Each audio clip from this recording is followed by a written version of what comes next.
Hey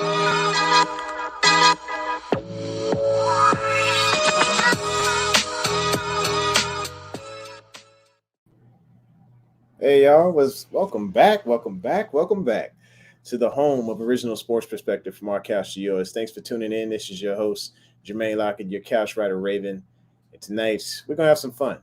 We're gonna have some fun. I'm hoping everybody can hear me okay. I know I'm still trying to hook up equipment, make sure we're good to go. If y'all can hear me, please let me know because everything is it's a little weird tonight, but we're gonna get it together. All right. So, of course, before we get started, we pass the collection plate as usual. Please hit the like button, hit the subscribe, and smack that bell so you know when it's going down.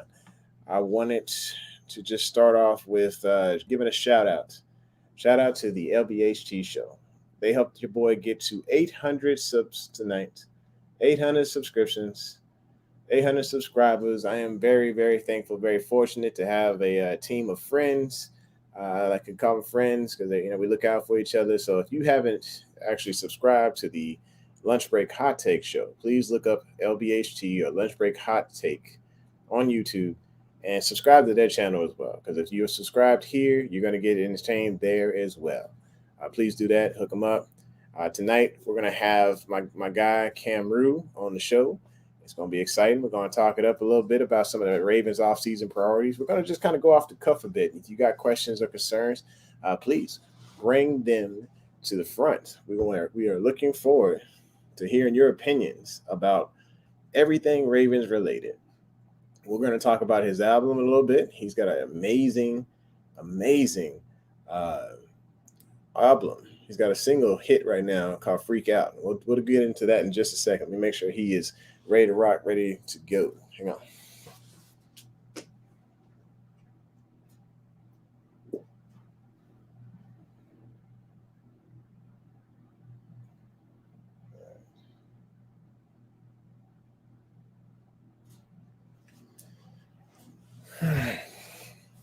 So like I said, we're just going to get him on here in just a second here. I think each time we try to do this, I forget the way that we get him into the studio. So you got to give me just a couple seconds here.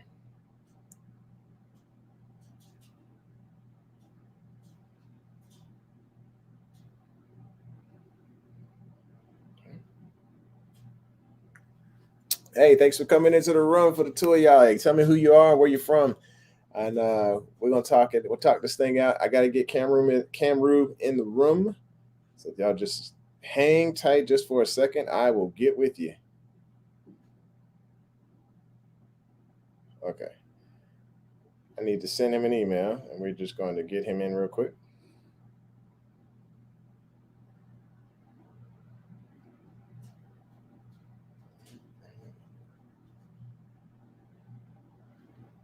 All right, go ahead and comment in the section here. I will get with you in just a second. We're going to get this thing started, going to get it rolling. We got a lot of things to talk about tonight between the 800 subs, the cap being capped, all types of stuff. So just give me a minute here.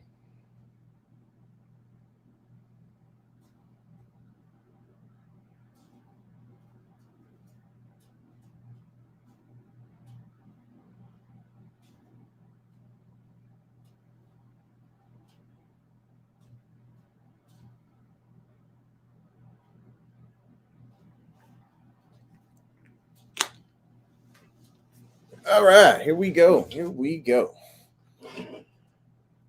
So, like I said, the setup is just a little different tonight. Is things that y'all can see are still the same, but as far as me trying to get my life together, as far as the mic up here or the camera over here, all that good times.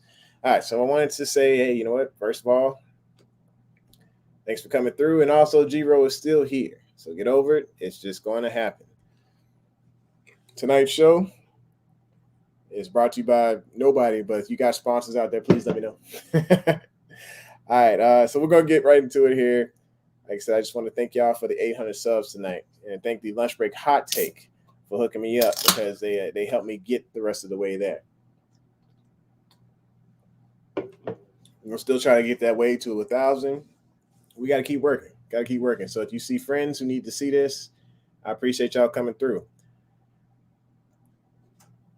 All right. As soon as we get Canway into the room, we'll get to talking about some things. But I did want to just go ahead and just talk about one of the things that just it was on my mind from the lunch break hot take show tonight, and we talked about is the cap. So you want to know, you really do want to know, like, hey, is this NFL salary cap a real thing or is it not? Because you got teams that were supposed to be under certain numbers before a deadline, and one of them right now is under. They got negative $61 million, and I don't know how they make that work or sign anything during this offseason, or how many people they let go, how much dead cap do they eat, all this different stuff. It just sometimes it doesn't add up for me, and I get a little frustrated because other teams are eating, they're doing well, and they don't get to pay any penalties for all the dumb stuff that they do during an offseason. It just some of it just don't make sense to me, and they still got top tier players. But Baltimore is, playing the game the way it's supposed to be played, being safe, managing the cap the proper way, and we still don't get to where we need to go. I mean, we got a lot of injuries this year. I think they really could have made a run this year had we had not had all those injuries go down. I mean, you recognize the premier names, Lamar Jackson right at the top of the list. Stanley. I mean, losing our left tackle, losing, two of our best corners, getting roasted by the Bengals because we were hiring guys off the couch. I mean, you could see it. It was just terrible. But at the same time, like, there were contracts that were paid out, and we played the game. We didn't sign a big premier superstar because we just couldn't afford to based on the cap numbers. We couldn't sign a Julio Jones, and thank goodness we didn't. The boy was injured all season, but let's just see what happens on, I think it was Saturday when the Bengals play him. Hopefully, they can get a W because I just don't want to see the Bengals win. I'm kind of salty like that. Forgive me. Let's see. We got people in the comments. Let's go. Let's see. Reg, thank you, man. Thanks for coming through. So certain teams are just willing to pay a luxury tax. So I'm just like, how much is this luxury tax? Is it going to cost draft picks? Is it like, what type of penalty is it? Is it an additional fine on top of these things? I just don't understand. Why can't we get what we need and still be under the cap? And then, like, if we do go over the cap, is it really that big of a penalty? I've been sitting here looking at it last year. I was just like, hey, we got to be responsible. You got to look at it. We got to be responsible citizens. And I think Eric DeCosta has that mentality. But what, we're going to get in tonight when I get Kam Ru on the thing. When I get him on the show, we're going to talk about it. Because I really want to know, like, hey, can we go all out? Can we, splurge a little bit? I ain't talking about $61 million in the cap, but I am talking about kicking a little bit more money down the road for some of the players that have contracts currently on the books with us, making that upfront money work for us right now for this year, going all in for one season, and then kind of just seeing what happens after that. I can see the team exploding, in my opinion, but I think it's just the extra money out of the owner's pocket after being protected by the NFL salary cap. I don't know. That's a good thing. I mean, that's a good point of view. Let's see. Tony says a lot of teams aren't concerned with winning. They only care about making money and use cap as an excuse. Okay, so they don't care about winning. They only care about making money and use the cap as. Okay, so which teams are you talking about, Tony? That is an interesting perspective. Y'all got some original perspectives in here. Let's go. Hey, give me a second. I got to turn this heater off. I'm getting cooked in here like a turkey.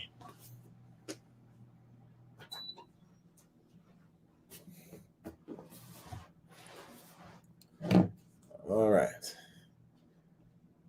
So then Timothy says, I remember the Ravens being in cap hell because of dead money restructuring. I'm curious to see how the Ravens spend the cap that's coming off due to the Earl Thomas cap coming off. And that's the thing. Even when we say cap hell, like, it's still nothing compared to what the Saints were in. Still nothing compared to what there's other few teams. I think the Kansas City Chiefs had $13 million $13 in cap space and still were able to make a major sign and still be under the cap. How does that happen? How much restructuring is done in order to make all this room? And can we even, is it even possible to kick that money down the road to restructure these contracts, these deals, and what's available?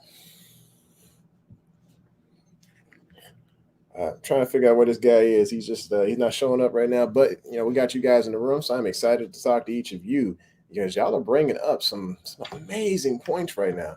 I wanted to take a look at a few of the people that are in negative cap hell. Let's say, let's see, Spot Trek. We'll talk about it on here. I'm gonna bring it up real quick because I want to see the salary caps. Okay, let's see. Cam's trying to get connected. We're about to bring him into the room right now. All right, ladies and gentlemen, Kam Ru is being added right now. Hey, man. I gotta do a sound check over here. I don't know if I can hear anything right now. Can you speak on here? 1 2 1 2. What's going on? Can you hear me? Yo, can you say something right quick, man? I did. Okay, we good. I hear you now. All right, man. Welcome to the show. Oh, brother. Everybody say what's up to Kam Ru. Hello. I had to. I was expanding the see my sidekick in the back. She handles. What was the name of the dog again? Her name is Delta Dawn, like the country song. Delta Dawn. All right. Dawn. That's her running the show. She don't know what she want to do with herself when she get to the crib. She's so busy. She got more of a social life than I do, bro. Right? Yeah. I'm working and running around, and she playing with the dogs, and then she home.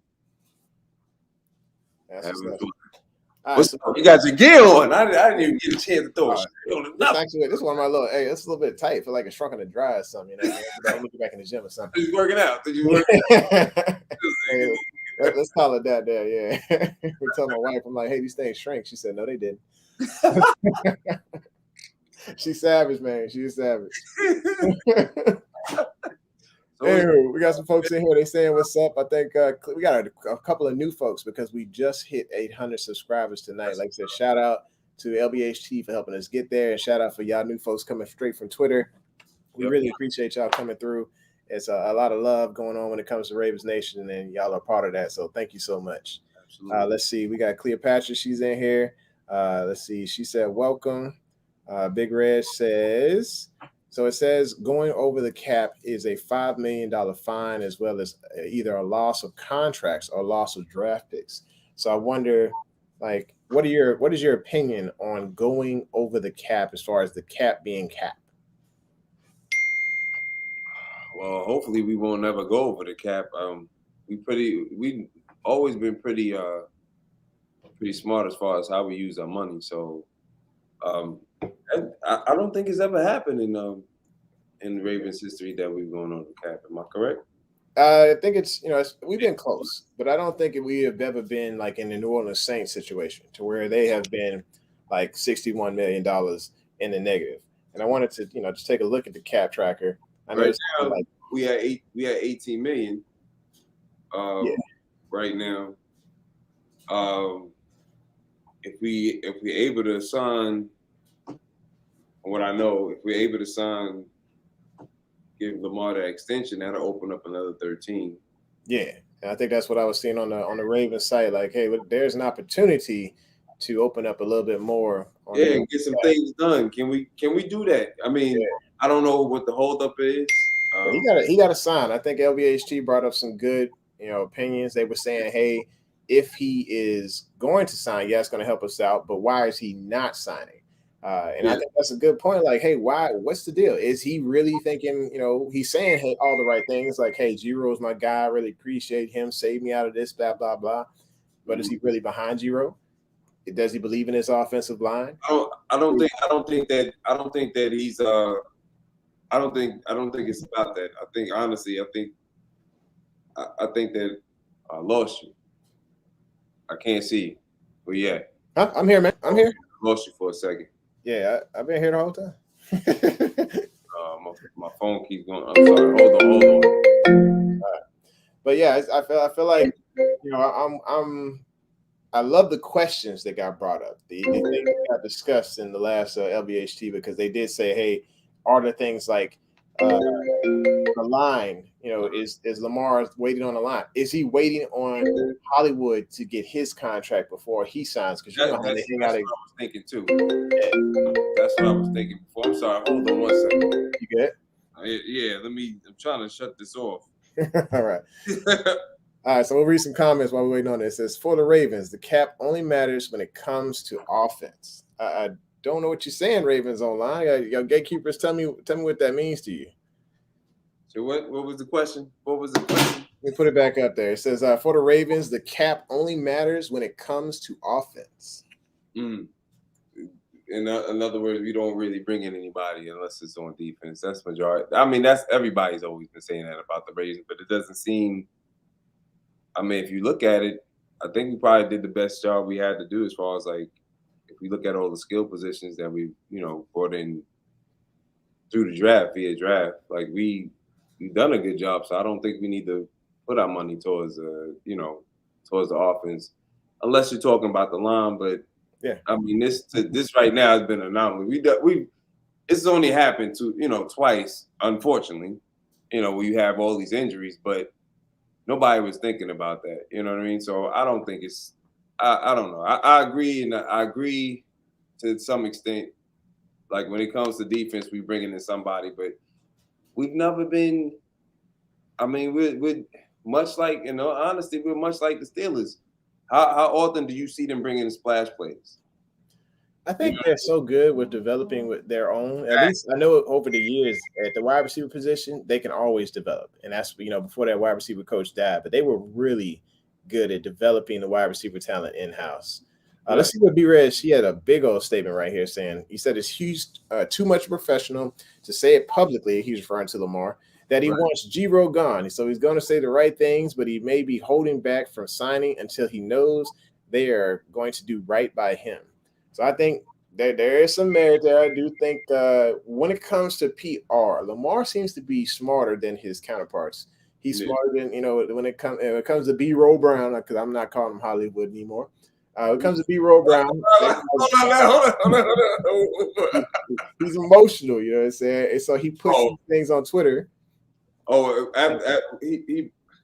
got it. All right, catch me up. What did he put on Twitter? Okay. Well, the soldiers thing, you know what I'm saying? He said that and he retracted or whatever. But like when it comes to like frustrations, you very seldom see Lamar put like frustration on on any type of social media because he's smarter. And then he says all the right things and when it comes to his interviews. Right. He's very, very intelligent when it comes to his interviews. But like I said, his former receivers with Willie Snead, Des Bryant, they just went in on G-Row and kind of just they just said everything. They came and told everything to the table right there. So I think he's the ultimate professional. But I think behind closed doors, maybe there are some concerns. Maybe there are things being discussed that he wants to happen with this contract. And but I'm also hearing other off the wall rumors. One talking about was it Steve Bisciotti selling the team. I don't really know what's going on with there. I don't believe that's a true rumor. I think somebody just made that up. So that's supposed to stop him from wanting to sign? Yeah, I think what's happening is I think the rumor was that if he does not sign, the team's going to go to the trash, and then Steve Bisciotti is going to sell the team. I think they just went to the umpteenth worst case scenario. Right. I think Lamar's going to sign. I just think it's got to be in the offseason, not during the regular, not while he's trying to prepare to be the best he can be for the team. And I think Eric DeCosta's got to make the first move, and I think it's going to happen in March. For me personally, I'm gonna put a date on it. March 6th through the 6th through the 13th or something like that. I say EDC makes an offer that Lamar says, "Hey, all right, I'll take that." It does have to be done before the 9th, I believe, right? Yeah, like before, and then if not, then we on the hook for 20. Well, the $23 million. He's got to sign that. He's already signed the 5th-year option, so it's already coming. Yeah, it would be nice to have a little play money right before free agency starts, and then that way they could do a couple things with that. Because you honestly, $23 million on the cap versus 10 to 13 if they could put that in that first year. Heck, they could even do it even cheaper. They could probably get Lamar for $6 million on that first year and put a whole lot in the back because they know he's gonna be sticking around for a while.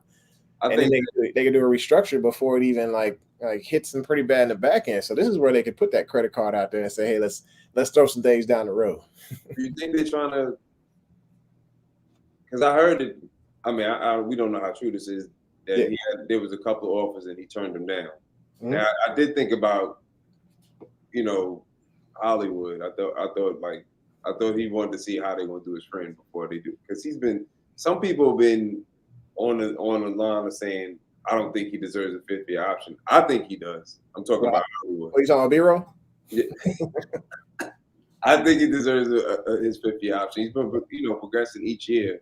People tend to forget those first 2 years he was still coming off that injury, and he was still a bit frail. He's gotten, bigger, and they're talking about the drops, but his drop percentage was really around the same amount as everybody else that's been in the game.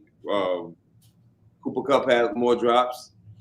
Yeah, but the thing is, with more targets you get, the more opportunities there is for drops. And I think Hollywood or Marquise had a great deal of targets, and Right. Andrews had a good deal of drops, but at the same time, the targets was there. And I think it's more like the key situations is where it is. The occasional hands coming in those key situations. I think with Keith, just to go on, I think with Keith Washington there and T. Martin, he's going to get better. And with just, with his hand-eye coordination, as far as like he's gotten better. People keep he just hit 1,000. He had 91 catches. Yeah. Please name a receiver that we had other than the great Michael Jackson and Pat. Please name a receiver that we had that's as far as that we drafted that did what he did, and he would have been way over 1,000 if he didn't miss what he didn't really play in the Miami game because it's knee. He missed the Chicago game and then he missed one other game, so he would have been way over 1,000 yards. So I think he just we spoiled. You know what I'm saying? Like for us to sit here and look at we have a season where this on offense though, Jay. We ain't used to none of this. We used to all the defense giving everything, and that's why I'm just like, we still talking about firing G-Ro, but this year he had a wide receiver and a tight end both go over 1,000 yards. And that wasn't with the starting quarterback. So they got to get this man a break. He was sixth. He was sixth in offense this year. I totally agree. At first, I was like, I just sometimes like I get on the fence because sometimes it's decision making as far as the plays that he tends to pick at certain times, and I'm like, it threw me off. Yeah. Just give an example. That Rams game. Okay. No, not even the Rams game. I'm sorry. The Pittsburgh game. Okay. We were down there. We got down to the goal line. Yeah. And this is the time around the time that Hollywood dropped the pass. That was a second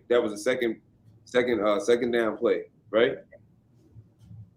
Why didn't we run the ball? Not out of all 4 of those downs, we didn't even try. They couldn't stop us from running. Yep. This was before Latavius even got hot. But every time they gave him the ball, even in that first half, he was getting that push. Pittsburgh had the worst run defense this whole season. Mm-hmm. Kansas City Kansas City was running the ball on them at the goal line. Why weren't we even trying to run the ball at the goal line? We didn't even try. And the thing is, when it comes to Baltimore, one of the top plays is that QB veer. It is phenomenal. We didn't try that either. Yards. You know what I'm saying? It's like, try nothing. Why wouldn't we run that? Why are we running these plays to the flats constantly? Because I was sitting there recognizing like every time we go to the flats, it's to Ricard or it's to the tight end or it's to Marquise. Everybody eventually cued in like, hey, as long as you guard the flats, somebody's going to go there and Lamar's going to be right there trying to throw that ball right there. And then on top of it, if people think about it, they getting on Hollywood about his hands. Okay. Mm-hmm. Don't forget last year. Mark Andrews, he's still Mandrews, but he wasn't showing up in the big games. Yeah, every big game we needed him. He was quiet as a church mouse. He was dropping the ball heavily. So let's go to Timothy right quick. You got something to say too. It says 100% Brown deserves that 5th-year option just for the factor of being with Lamar for 5 years. You're not going to find another 1B or 2 receiver for that price. And so, I am. I get this dude crap, no doubt. But at the same time, like we haven't had a wide receiver. We hadn't had a wide receiver one rookie, or a wide receiver that we have drafted be this good. Bro. It haven't in history, in the history of the game since the Ravens have existed, haven't had this type of production out of this guy. He gets frustrated because we know, like, hey man, if this guy really clicks on, he could be the next Tyreek Hill, or at least that's what the expectation is out of spoiled Ravens Nation. Right. So it gets kind of frustrating there. So I'm like, yeah, we got to sign him. No doubt in my mind, he's going to get a fifth-year option. And at this point in time, I mean, people saying like, well, you still have. There's a big gap between. There's a nice long gap between him and Bateman. That's number one. Number two, in this day and age, you need a 1A, 1B. You need two number ones. You don't need a wide receiver one that can do one thing. Let's just talk about think about and it actually changed back then with Peyton Manning when he had Wayne and he had Harrison. Both of them could do the same thing. Just Wayne was a little bit taller. But this is not back when Dallas was dominating and it was like, okay, you got a speed receiver and you got your possession receiver. We need everybody got to get busy, whether they can go deep or they can, take it on the slant and take it to the house. Everybody got to be. You got to have more than you got to have enough weapons. Cincinnati didn't show you that. Yeah. I mean, let's see what Big Red says. He said Brown got no wiggle. Said he can't make a blind man miss a tackle and let alone a pro football player. Wow. Oh, it's some hateful fire. Somebody get the water. Somebody get the hose. It's fire in here. It's hot. Spoiled than you did, big R. You a little spoiled there, brother. Man, this dude he got enough. You can see he was doing some things after the catch. Because, go back to the Minnesota game. I think that was one of my favorite games, and the Indianapolis game. Those two, you could see as this team is making these amazing comebacks that Hollywood, I will say Hollywood Brown at that time, he was actually making the plays. He was making those comebacks, and it was phenomenal. Like to see the chemistry between him and Lamar. And the comeback routes and the things that Lamar that Hollywood wanted to do after the catch. Sure, he ended up getting caught on a couple of those, but he was doing some jukes. He was doing his best Tyreek, impression, and it was working. They won those games. They built different, and the only one that's really built like Tyreek on our team is Devin Duvernay. They both have a running back background, so it's like you can't really ask them to, he gives enough, man. I'm not expecting. I honestly I don't expect too much as far as not with his frame, but just the way his movement is. Like after he catches the ball, he's gonna beat you to the outside. Mm-hmm. I don't expect him to shake you and I don't expect the same move. I don't expect the same moves that you would see from like Duvernay or Tyreek Hill. From him, I expect him to beat you to the outside. He may break one or two tackles. Mm-hmm. He's done, but he's not going. I'm not expecting the wiggle from him. Not like that. No. The only receiver I expect that from, honestly, on our team is Duvernay. Like Bateman don't even give you that wiggle. Bateman just very explosive once you grab the ball. He just he gonna give you a good 5 after that. Yeah, right? The thing is about Bateman's gonna win that. He gonna go up. This man gonna go up out the gym to catch that ball, and then you can see him do a little bit of juke and all that. He reminds me. I honestly look at his game and I watch Justin Jefferson game, and I'm like, man, if they targeted him like they target Justin Jefferson get targeted every game, this dude could be dangerous. Like we need to see him be that 1A, and Hollywood or B-roll be that 1B. B-roll. Anyhow, let's we'll do one more comment and then we're gonna hop on to the next topic here. Big Red says he talk a big game, so I need him to play big. So here's the thing. I can totally understand this comment because during the offseason, I'm so hyped off of watching all of the Instagram videos of Hollywood and him go through and the training process. It reminded me of like Apollo Creed, or not Apollo Creed, the new Creed movie or whatever, the training videos that he has to go through before he fights a fighter. And I'm like, man, this is some serious training. Michael B. Jordan is doing it, Mm-hmm. And I'm excited because I see him running hills. I see him doing the drills. I see him, going through the injuries and then coming back. And then it's explosive again and just lifting weights and just looking crazy, looking amazing, ready for the game. And them training over there in Scottsdale last year was pretty cool for them to open that up and let us see all that interaction going on with those teammates.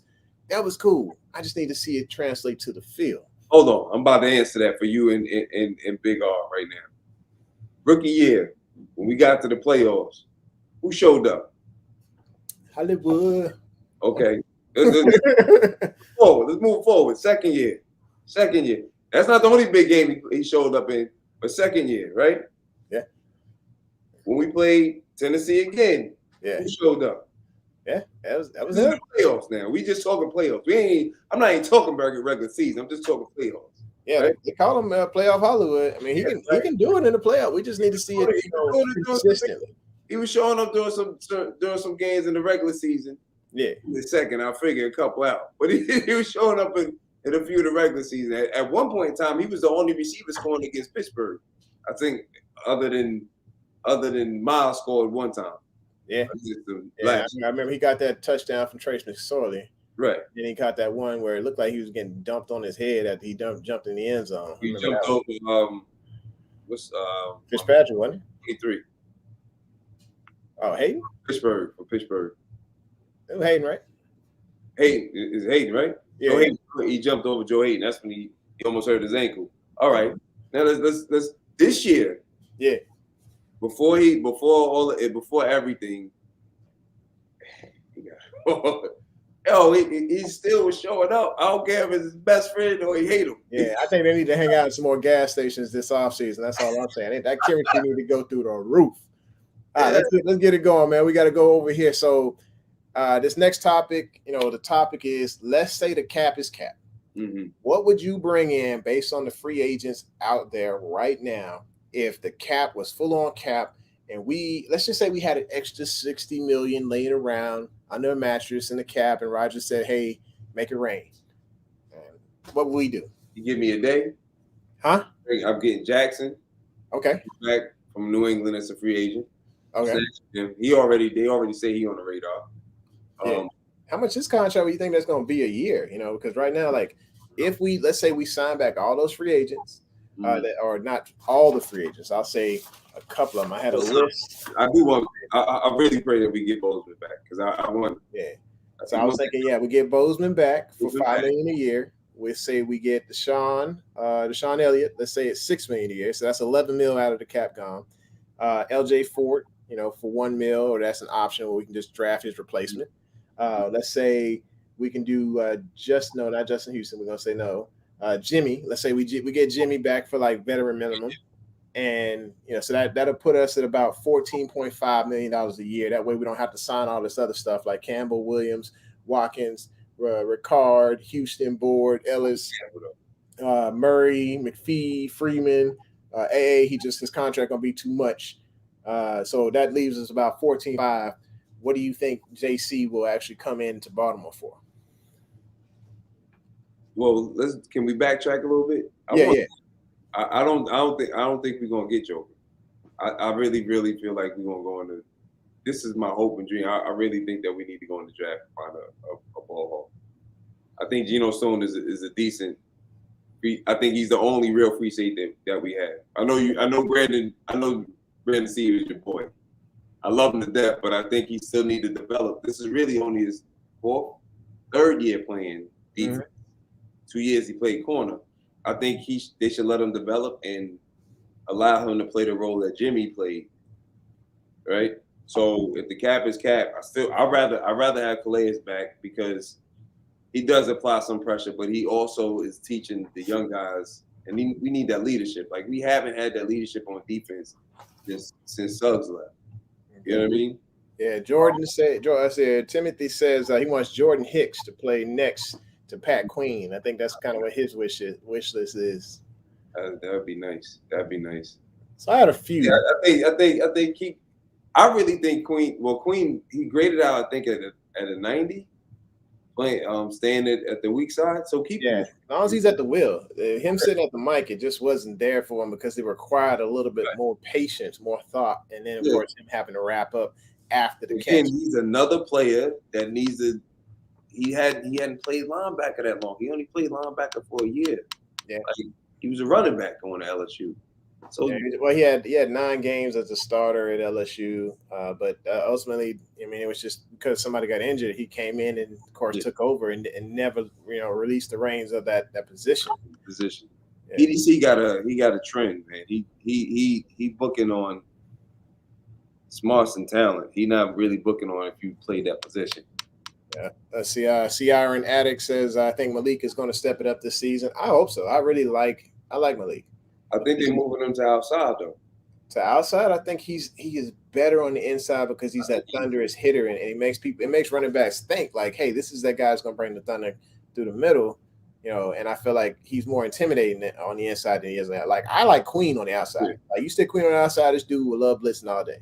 I think they moved him out there because of his size, and Josh Barnes was in there, and they had him practicing more at the same linebacker behind Bowser. Okay. I really hope that if we're gonna keep Ferguson, I wish they move him to his natural position because he's not an outside linebacker. He's never been an outside linebacker. Yeah, he should have been learning behind Derek Wolfe in the 5 technique and be in the DN. That's why every time they put him in this season, even Coach Harbaugh said he's a lot more physical. He's stopping the run. Yeah, but every time you saw it, majority of the time he had his hand in the dirt. Mm-hmm. That's what he's used to. That's what he did at Louisiana Tech. But he's the same size as Wolf. I never understood. I understand, the rush linebacker is supposed to be a little heavier, but he's not an outside linebacker. He needs to go forward, bro. Yeah. That's a good comment on Geno right quick. Yeah. Timothy says Geno Stone is the replacement for Anthony Levine. I agree. They need a ball hawking safety, mid-round pick in the draft. No. Kendrick Duncan from Louisville. This kid. No. He said no.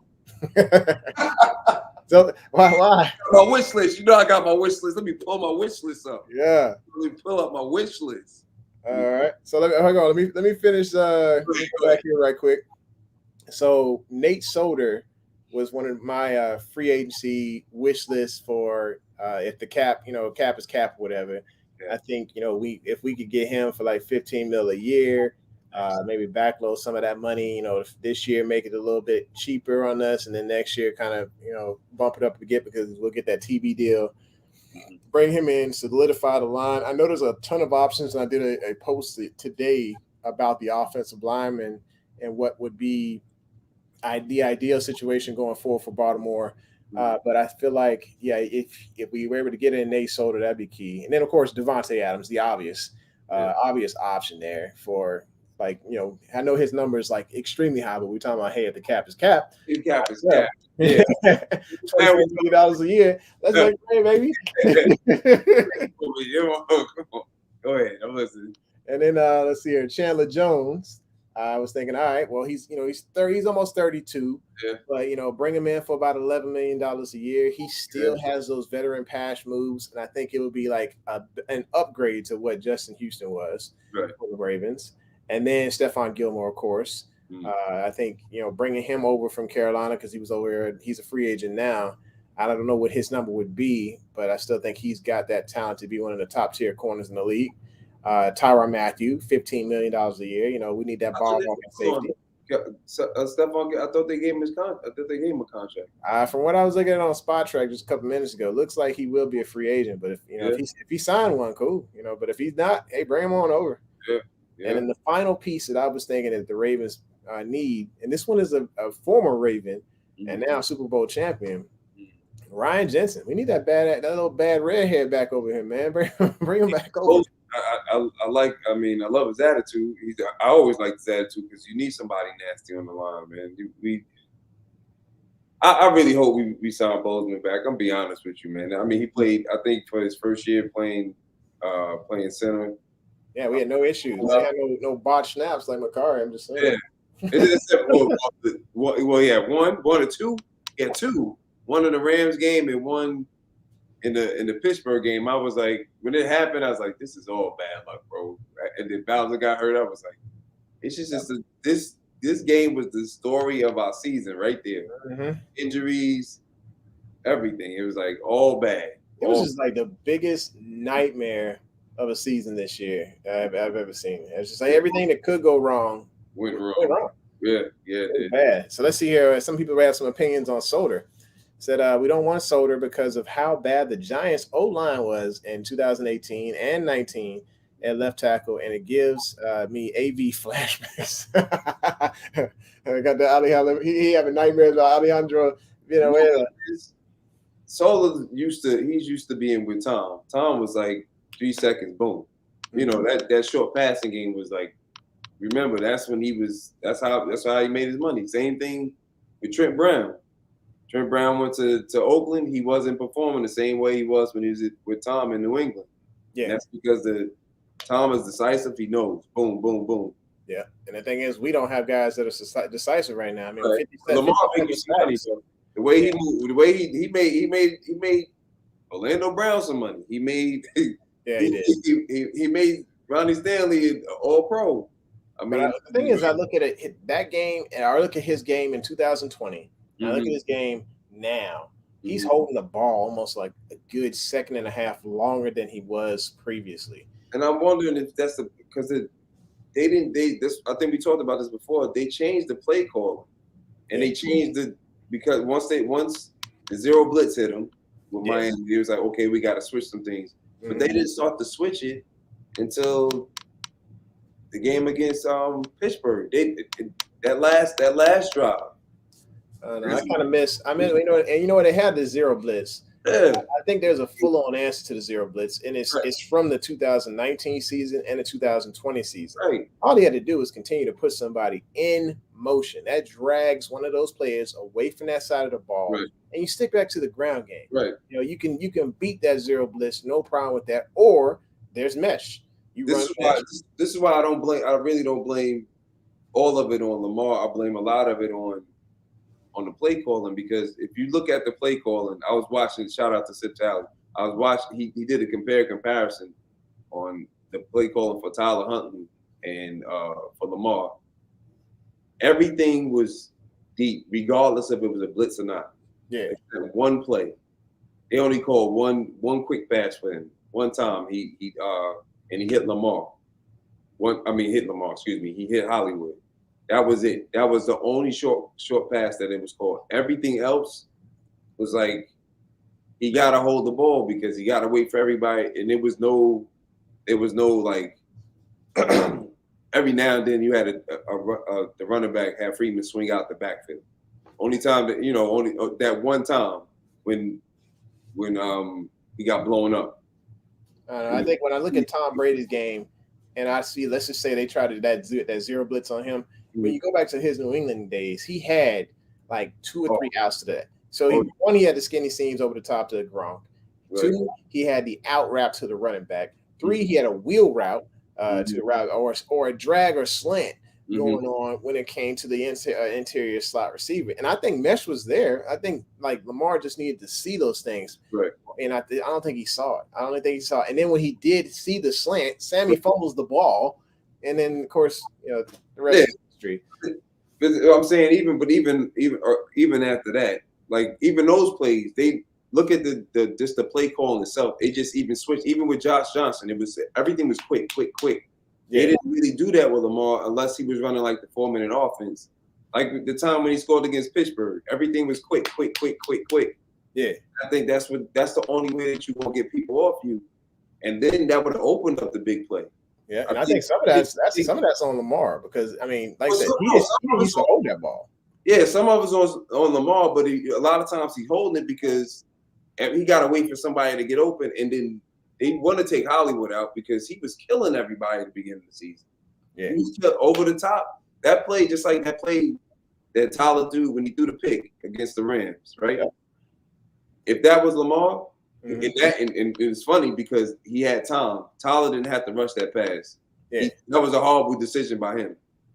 Yeah, and that's some of the things he got to learn in his youth. He gonna learn as he get older, And you're right. If Lamar had got that, he would have got it. He would have hit it. Oh, that was to the house. That would have been to the house. Yeah. All right, let's go back to Bravens. He said he's supporting you on this Bozeman thing. I also want to keep Bozeman at center. Have Cleveland at left guard. Kevin at left guard. I think he meant right guard. Then Stanley and Makari at tackle. Makari and Pressman. I like Makari in everything except for center, and he's pretty solid. I like Zeitler. I like Zeitler at right guard. Right. I like the thing is, I like the size of Cleveland. I just want him to clean up his technique during the off season and eat a couple extra squirrels. Yeah, he does that for me. He'll do just fine. Yeah, and then, of course, Stanley out there. Makari is just can he stay healthy? It seemed like this was the most he's been as far as being health wise, like out there on the island. Sometimes I don't understand. I mean, last year, but that's the whole season. That's everybody, right? Yeah. Whole season, everybody was getting injured. Let's address this rumor real quick here. I think Timothy has a rumor saying the Jets might cut Mosley. Love to see him come back if he's available. Put him in the middle of that defense again. What do you think about that? That would be nice. That would be nice. That would really be nice. I think he'll follow Wink though. If Wink gets a head coaching job, I think Mosley's going wherever Wink goes. But it could be. I mean, it'd be like what the first round parts nice to stay, but he was look. You can't turn. He didn't want to turn that in that bag. You offering $17 million, to play middle linebacker. We only leave like maybe 14. Yeah, kind of hard. Your bag. I think he frowned at the offer we gave him. I think it was like 12 or something, and then went after the bag. Well, it was more than because at the time, Luke Kuechly was he was at 12.5. We offered more than that. It offered to be the top paid middle linebacker, but 17 million, we couldn't give you no 17 million, boys. I feel you. Hey, so we got a celebrity in the room right quick. Ingraven is here. He said, what would y'all do if Bozeman leaves? We're gonna have to draft. I was thinking TCC, Cologne is still there. We know Ingraven. I know you love Tristan Cologne. Yeah. No, you got some stock in him. No, you got some stock in Cologne. I think he's decent though. I think Cologne can hold it. I don't know, man. I want some continuity, man. We haven't built any continuity since Yonder left. I mean, it's just everything's been all over the place.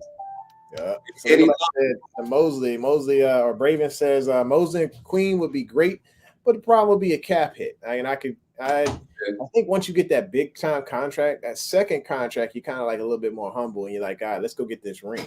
Come on, negotiable, yeah.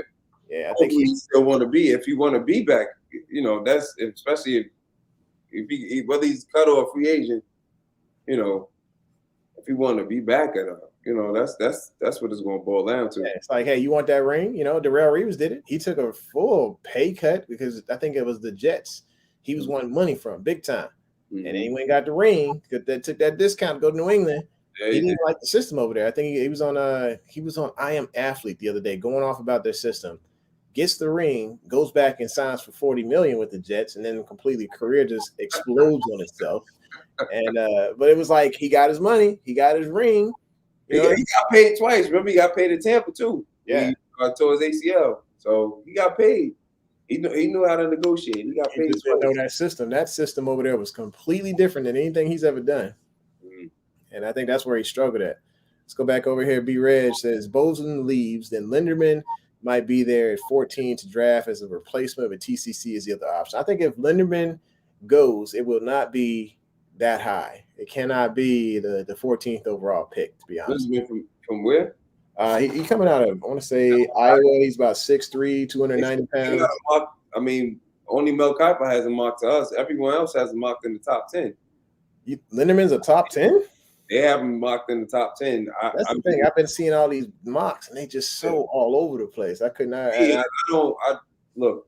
If it's not, I'm gonna be honest with y'all. I know y'all want a lineman.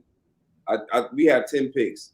I think we can find another lineman or another tackle. Whether we don't need any interior. I think you can find a good backup tackle that could wind up being a starter in the second or third round. But honestly, my opinion, I really want us to. We have not had a playmaker on defense in God knows how long right now. Other than Marcus Peters, but who have we drafted since Ed Reed? We struggled in that department.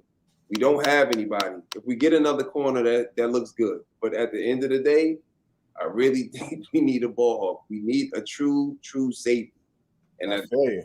And so who would that be? The cornerback room for the draft is deep. So we don't have to get a corner first round. We need a ball hawk.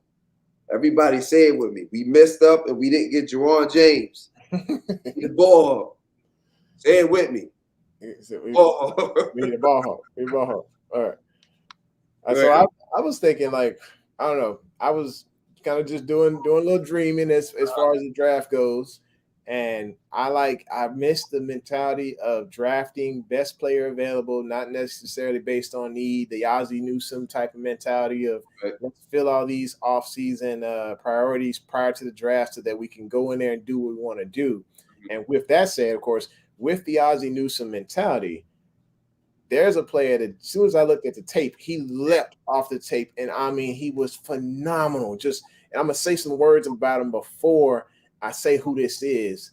And like I said, remember, think Ozzie Newsome mentality and think all these words I'm about to say.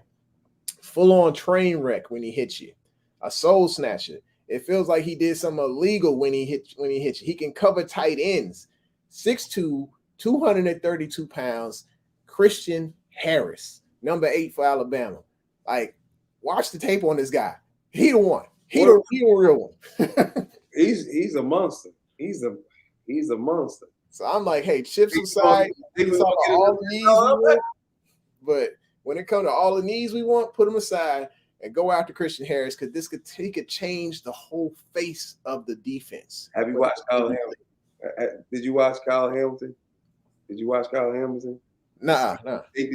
All right, we gonna give Cal some homework, y'all. All right, I got homework. We got it down. Let me give you some homework. Let's start right now. You ready? You ready? I'm gonna give you some names. All right. This is my wish list. Okay. If you can have somebody at number 14, number 1 is Kyle Hamilton, safety for Notre Dame. If y'all haven't seen his highlight reel, I'm talking about somebody snatching the soul out of you. Oh my God. And as rangy as I don't know what. I mean, he covers everything. Everything is covered. You said safety out of Notre Dame? Yes, sir. Number 14. Right, so when we do our safety ones, I'll make sure I review that as well. I forgot how fast he is. He's from Atlanta. Oh. Only reason I know about that is because my cousin and my brother always talked about him before when he was in high school. I mean, Atlanta, you ain't catching no crackhead in Atlanta. He's 6'4", 220. 6'4", 220 at safety. Yeah. Monster. Mm-hmm. All right, that's number 1 on the wish list. Number 2. Oh, okay. Number 2. If we can't get him, Jordan Battle, other safety. Okay. From Alabama. Yeah, right. Another ball hawk. Jordan Battle. Yeah, you got. I'll give you some homework out. Oh yeah, homework. I think watch some tape, man. We're about to take the wipe off and everything. Like, yo, what you doing watching tape 3 a.m? I got homework to do. He's another one. He covers. He's rangy. They both like to hit. That's one of the things I miss. Ed loved to hit. I mean, Joker loved to hit, but they were playmakers. You know what I mean? They were playmakers. Mm-hmm. That's one of the reasons. Something happened. Just off subject for a second. Something happened when Chuck was a rookie. Mm-hmm. I don't know if y'all remember this game. When he was a rookie, they let him come in and play safety against Green Bay. Okay. At Green Bay, Chuck was a monster. Somebody told me he was a monster. He loved to hit. He came up. I don't know who the running back was, but he smacked him. He made him fumble. I was like, okay, I love that mentality. I want to hit it. I want somebody that you want to think about. I want you to think about life when I come over. Remember the snot bubbles? I want you to think about things. All right, the thing about Chuck I like so much, and I wish they'd let him do, like I said, take that green dot away from him. I felt like he was not thinking so much about the game in the Rams game. Against the Rams, I think he was just like, hey, I know what I got to do. Let's just go ball. Let's jump some stuff. Let's be dangerous. Let's take chances. Let's not worry about where everybody needs to be at this particular moment and focus on where they're going to be. Can I tell you, I think he's comfortable because it could be me, but did you see his game change when Tony Jefferson got there? Because he learned a lot from Tony. Yeah. And I think he felt like he could trust him. Mm-hmm. Like I think he trusts Geno Stone too. I'm not saying he don't trust Brandon. I'm just saying like people that like I think he trusts. He definitely trusts. He probably definitely trusts Geno because Geno learned under him. That's why they gave Geno the green dot when he couldn't play. But I think he really trusts Tony. I wonder if we would sign Tony back for like another year.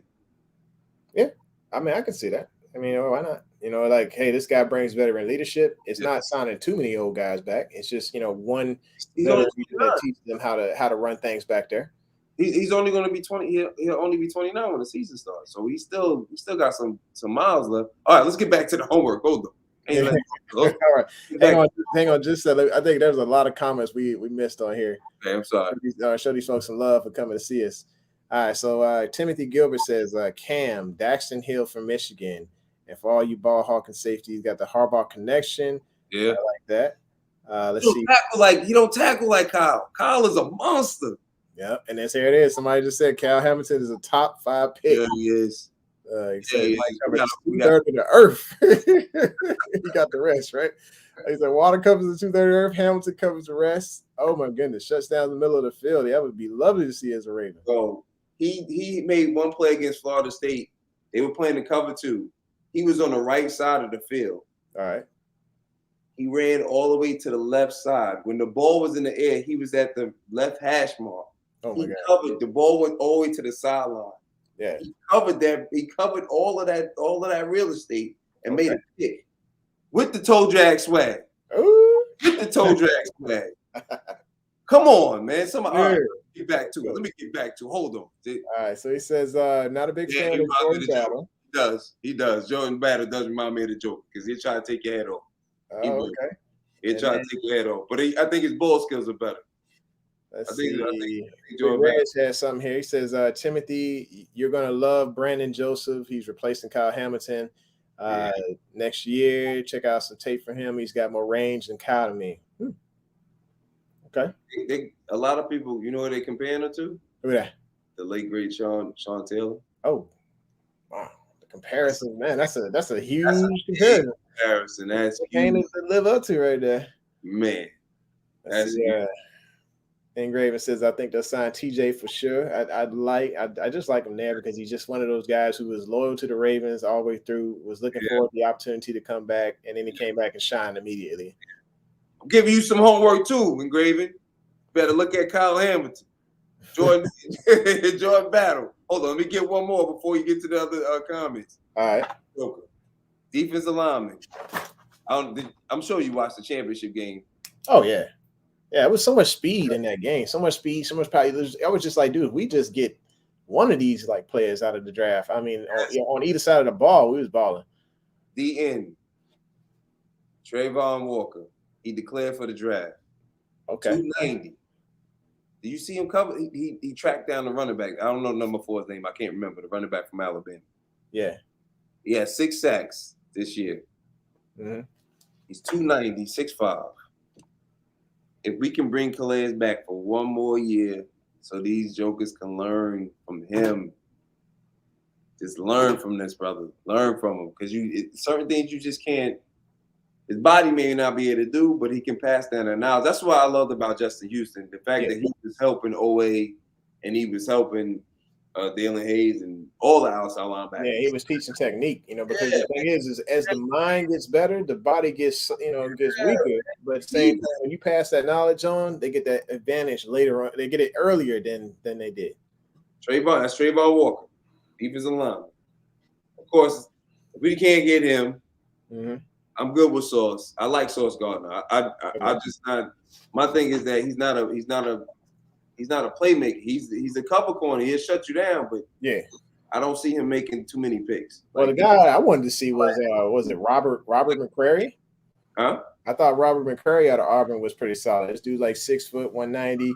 I had some notes on him saying it was good balance of the playing man versus playing the ball. So he's not peeking in the backfield too much when it comes to the zone. He's got good break on the ball in the air. He loves a good return after the catch. He's physical. He had 30 pass breakups in the last 3 years, and then he's got really solid shadow technique.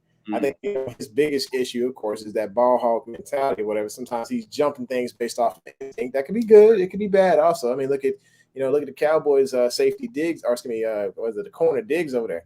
Like, he's amazing when it comes to jumping stuff, but if he's wrong, getting beat, but he's setting records at the same time.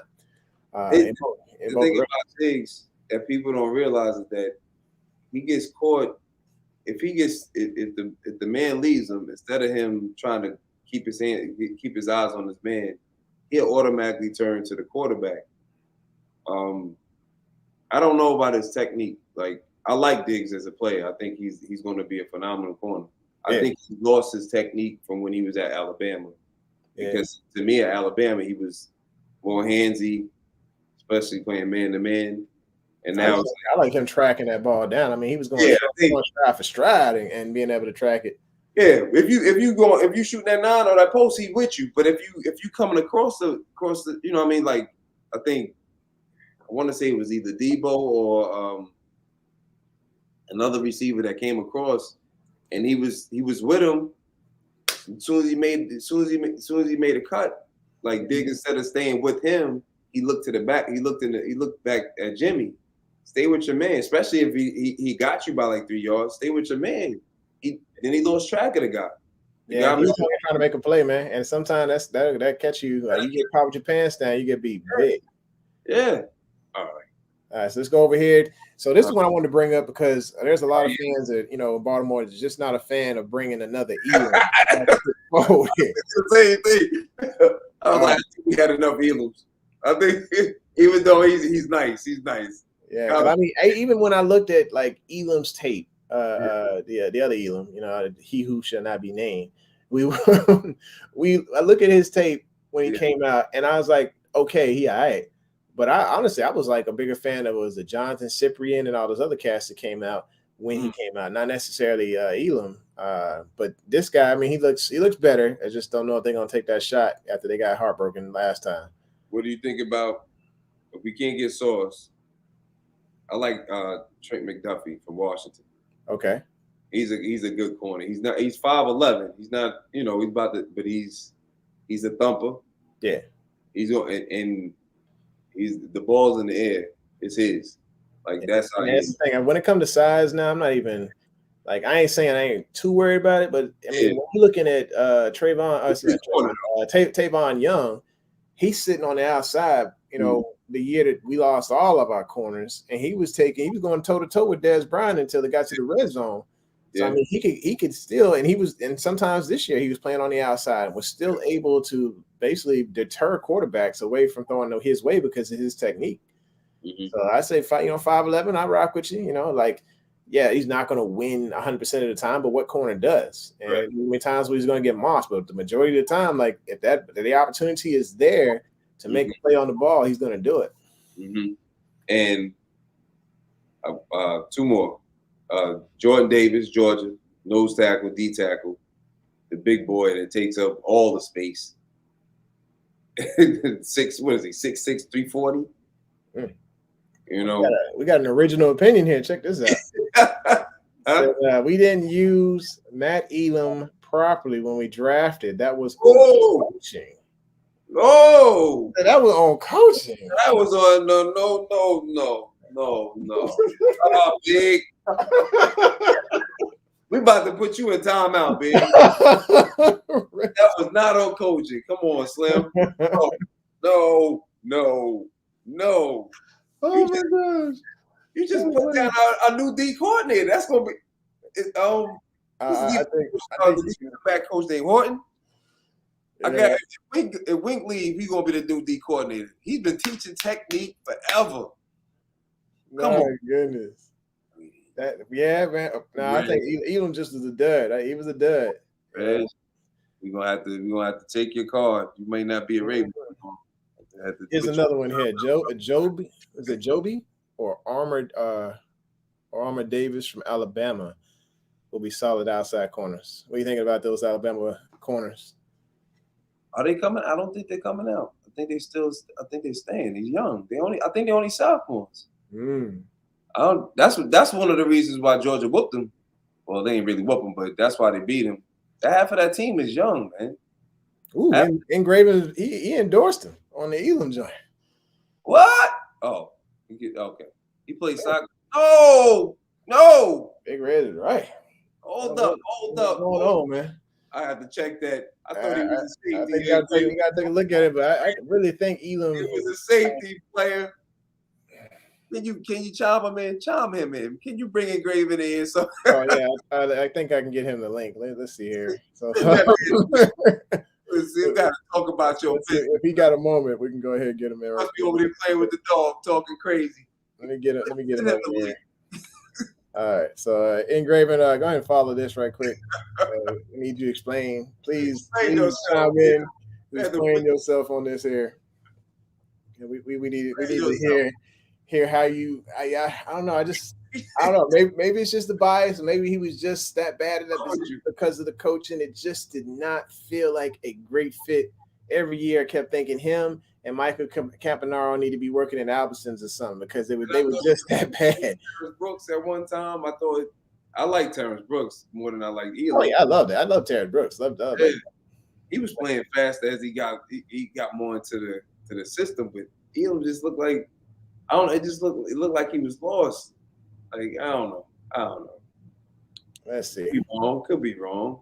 I don't know. Yes, he's explaining. He said Matt Elam played free safety and slot corner for the Ravens, but he was a box safety in college. The Ravens set him up for failure from the jump. So I think he's trying to say that they were trying to turn a strong safety into a free safety, which wasn't fair. Okay. Because he was expected to do a little bit too much. Well, okay, this is the only thing I'm gonna say about our system. If y'all didn't realize, I think Harbaugh said this because they were asking him about when it was Weddle and Tony Jefferson there. He's like, so who's going to be the free safety? Who's the strong safety? He said, really, with our system, it's just a safety. There's really no free or strong because they always rotate them the way they move them. Yeah, there's a good side and a bad side of that. With the good side, each one of them to go up and lay the wood in the box. But when it comes to the back end, they're not going to make decisions that are game-changing decisions. They're going to do what they were told to do. But I think that he was trying to cover because once Ed was gone, man, you just not gonna have nobody like. Oh, there he is, Earl. Hang on, just a second. I got it Ingraven in the building too. Yo, hey, in the house. You threw your jacket on, sir? I did real quick because I just came from making some popcorn. I just finished a burger. I was chilling listening to y'all, but I couldn't let that Matt Elam talk slide, man. Y'all letting Ravens get away with too much with that one. Because Matt Elam was a box safety. He was a hitter. He was a box safety in college. And then Ravens were like, hey, it's 2013. We just kicked Ed Reed out. Yep. You know, that's the whole thing. They kicked Ed Reed out because Ed Reed wanted to keep playing. Yeah. They kicked him out. They gave him the boot. Well, wait a minute. We need somebody to replace him. Oh, Matt Elam. And they wonder why he struggled. And then in the playoffs, and throughout the season, but in the playoffs, they had him playing slot corners. Like, of course he's going to fail. You set him up to fail from jump. At the same time, that you got to remember that Ingraven protects his Florida Ravens. Hold on. Oh, no. Matt Elam, that's a little different right there. But Hold on. I'm messing, but yeah, I can see it. Yeah, he was a lot more. Hold on, you keep throwing Ozzy under the bus now. He didn't kick out Ed. Ed knew. No, Harbaugh did. You don't remember how that conversation went? Nah, here's how it went. So nobody was in the room. I didn't get that paycheck. He said, I wanted to get that bag one more time. But look at it though. Ozzy was in the room, and he was in the room with Ed Reed and said, "Hey, we plan on keeping you." And then Ed tells you straight up, he did it on the live on Instagram. He said the second he got into the next room with John Harbaugh, Harb's like, "Hey, we're going to let you go chase your money, go do what you need to do, whatever, because we don't see you as a future at this organization." And he was booting everybody out. And it ain't been the same since. Yeah. Still ain't found the safety yet. You was talking about, and I loved him too. I was so upset when they chose to go with Kendrick Lewis over him. I had loved Terrence Brooks, man. Yeah. This dude could move. He could hit. But then I think he had like an ACL problems or something. Mm-hmm. But then he ended up going to the Patriots and doing all right over there. I don't know where he is now, but I love Terrence Brooks. I thought I was a big fan of Will Hill or something too. Philly right now. Yeah, Philly. Oh, he's in Philly. Oh, he's still playing so good. Yeah. But I really thought that he was going to end up taking over, but just ain't work out. They went with Kendrick Lewis. I'm like, man, really? Kendrick Lewis, man? Hold on. I'll be back. I'm making me feel some type of way. Where he going? He just go up and leave. No, hell, he went to go grab a Ravens hoodie or something, a Ravens shirt or something like that. Man. Yeah, I don't know. I guess this was just. I guess they pulled it out the drawer a couple minutes before the show. I was going to go get a bigger size one or whatever, but it's whatever. How you been, man? Oh, I'm cooling it, man. Same old stuff. I'm cooling it. That's cool. So, hey, I wanted to just go back just for a second to talk about this whole cap is cap thing. So, let's just say, because I was listening to the lunch break hot take. Let's just say the cap. Shout out to Jose and Brodney. Yeah, they need to. Yeah, if you ain't subscribed to them, y'all got to subscribe to this channel because they are a fun watch. Love them too. They be on it, man. Yeah, so they brought up some good points today, and I'm thinking like, all right, so once again, we're looking at the New Orleans Saints, and I looked it up just a couple minutes ago. They're actually $71 million in the hole.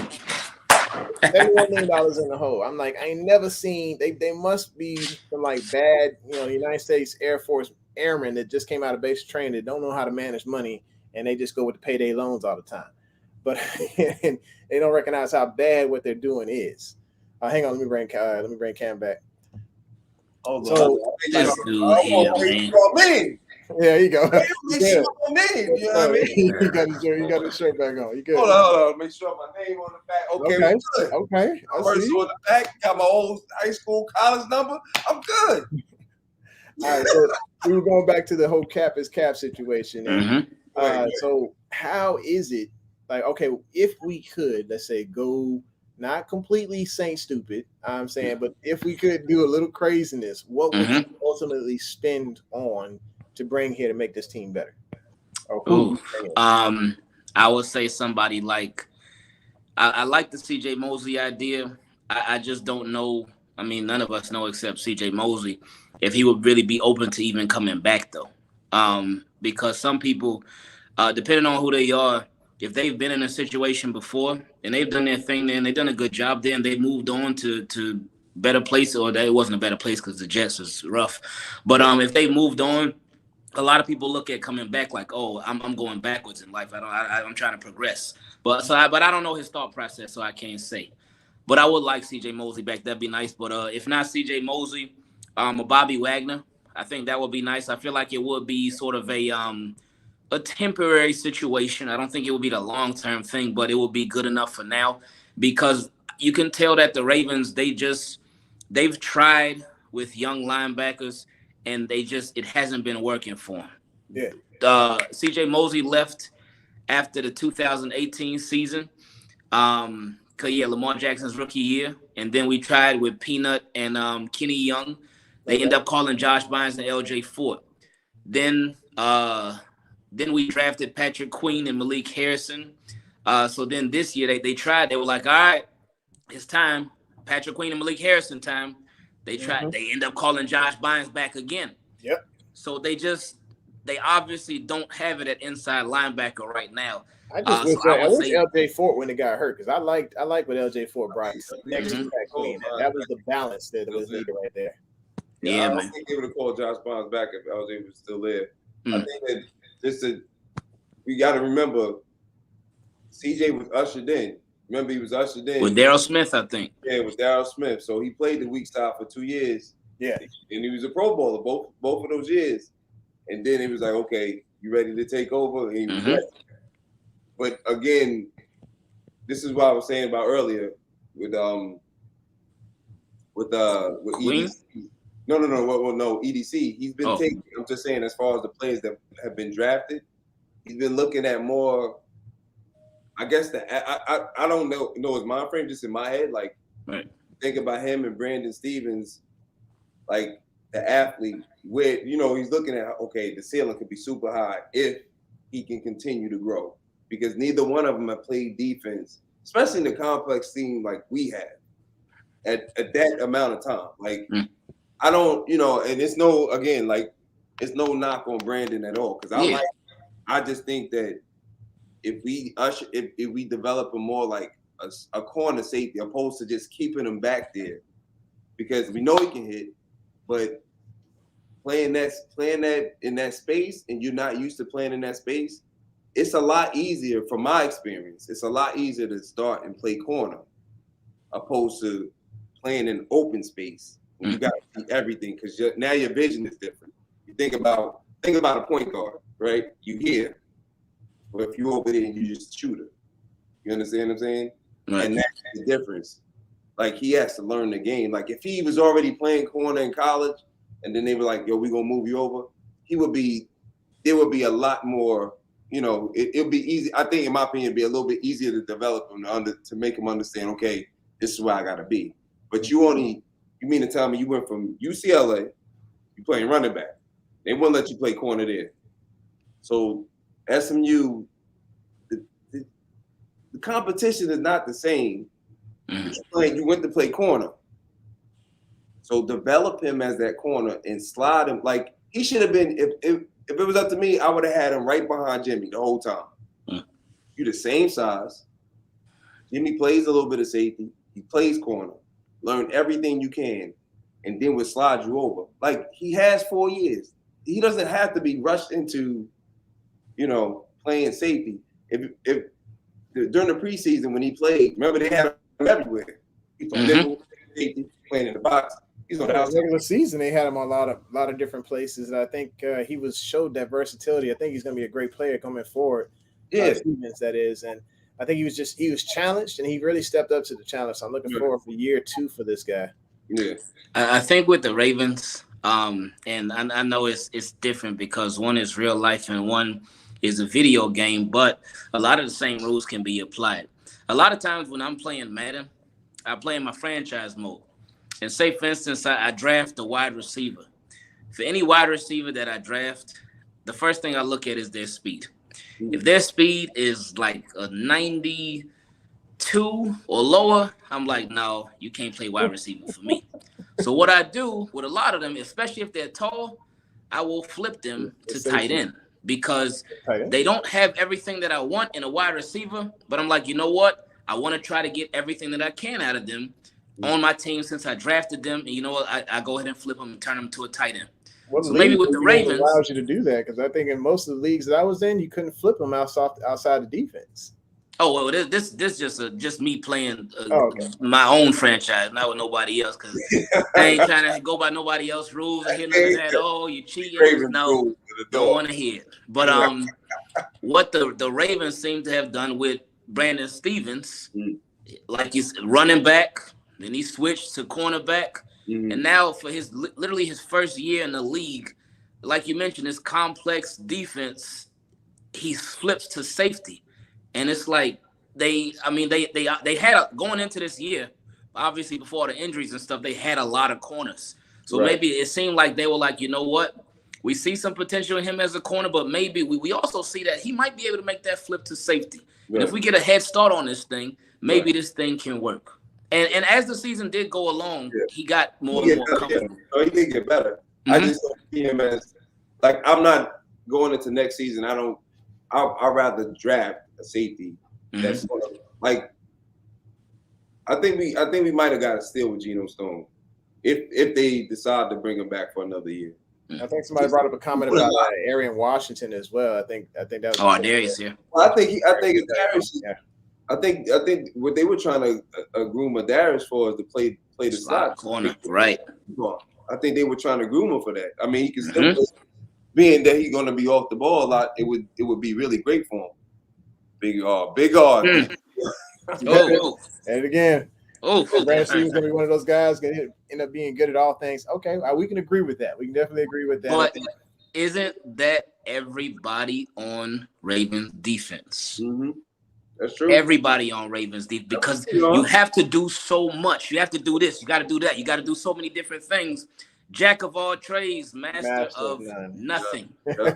None. True. That's true. So Big Red, you won it tonight. Yeah. What we always say, position is offense. I mean defense. Nobody has a position. You just all everywhere. It's everywhere. And you ain't got something you're standing for. You is with everything else. So I'm with you on this. Oh man, that's why I always call Chuck Clark an outside linebacker. He ain't no safety, man. He outside linebacker because he always rushing the pass. Pull him down so much. They pull him down way too much against the run. I think he was in a different place. Oh man, did y'all see the presser when he's like, wait, watch you see his bounce back next year. When they asked him, Yeah. Sometimes you feel it. Sometimes when some people speak, you just feel it. Like I've never heard like his tone wasn't like crazy. It's just the fact the way he said it. It just felt like the fire is now like. Yeah, that's probably how he was speaking after Earl Thomas swung on him. But yeah, with Chuck Clark, with Chuck Clark, hopefully it's one of those 2011 Ray Lewis type of things. Yeah. Cause man, I tell you, I be straight up, man. I mean, I real man cry. I watching that speech back then. Oh man, tears were flowing out, man. Because the pain from that game. Ooh, that game hurt. That game was. Yeah. That was one of the most painful games in Ravens history for me. Yeah. I was imagining. I was like, is Billy Cundiff receiving these threats? Is Lee Evans really receiving? Now that's when people take it. Oh, let me tell you something. When he missed that kick, I remember this. I was at my friend's house, and some of them were Cowboy fans.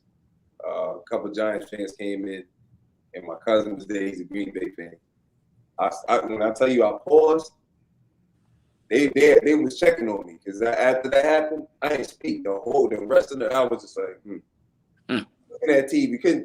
You couldn't get nothing out of me. You want something to drink? You want this? No. Still looking at the TV like the game was still on. That's how I was hurting. I was just like,